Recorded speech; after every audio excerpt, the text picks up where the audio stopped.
All right, my name is Andres Ramirez Rodriguez, and today I'm going to be going over the two projects that I made for this class. One of them being just a GUI for the TV remote lab that we did a couple weeks ago, and the second project being a piano. But we'll kind of go over what went wrong with that, but we'll do that later. So some of the goals that I had for these projects was just to improve the code that I already had, and that's specifically for the TV remote class. I just wanted to add a few things and have a little GUI, so it kind of represents what's going on, what the code's actually doing. Then I wanted to have a virtual piano. I just wanted to have like my project too. I just wanted it to be basically it's just a program that uses a GUI, and it plays is like a regular piano, but obviously, like I said earlier, there's kind of some problems, but we'll get to that later. And then lastly, I just wanted to improve my skills with PyQt5, because when we were first introduced to it, I didn't really like it. I preferred Tkinter, so I just wanted to improve some skills that I had with PyQt5. So like I said, project one is just the TV remote.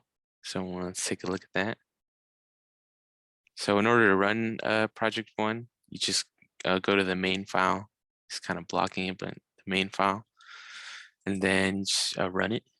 Or you could run it right here too as well, main file. Should load up here. So here it is, just the GUI that represents the TV remote.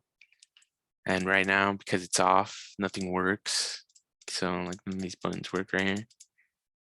Once you press turn it on, you get this little screen that represents what channel you're on. Over here on the side we have these bars that they like this represents what channel, and this represents the volume. So it just works as a regular TV remote. Press up, channel goes up. Press up on the volume, and goes up. You mute the volume, gets muted, unmute it, goes back to what it was. And then these buttons, they just take you directly to the channel. That way you don't have to keep pressing this. Just go to channel 6, channel 4. So yeah, everything's pretty standard. Just what you would expect with the TV remote. You turn it back off, and then you're still on the same volume and channel as you were. Turn it back on, same thing.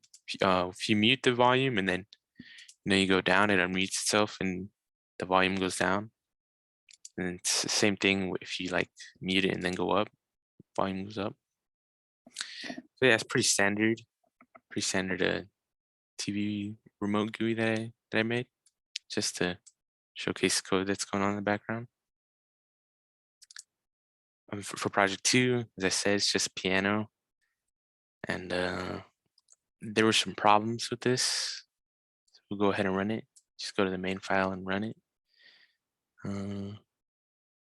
Take a minute here. So obviously, as it comes up, this GUI represents a piano, and you press a key and it'll showcase what key you press right here. Now, obviously, you may be wondering, well, where's the sound? Piano plays sound, but I was having some problems. I wasn't able to find, or use a module that like whenever you would press a button, right, the sound would play, but it would be super delayed, and I don't know why. So I just kind of ditched that idea and just it's not what I envisioned, not what I wanted, but I had to just had to work around it, and it's just super basic. Just shows what note you plays, E, C, just a piano without the sound, really. So yeah. So in conclusion, I learned that working with sounds can be difficult. At first, when I thought about it, I thought it wasn't going to be too hard, but I couldn't fix that delay. It's kind of is unfortunate.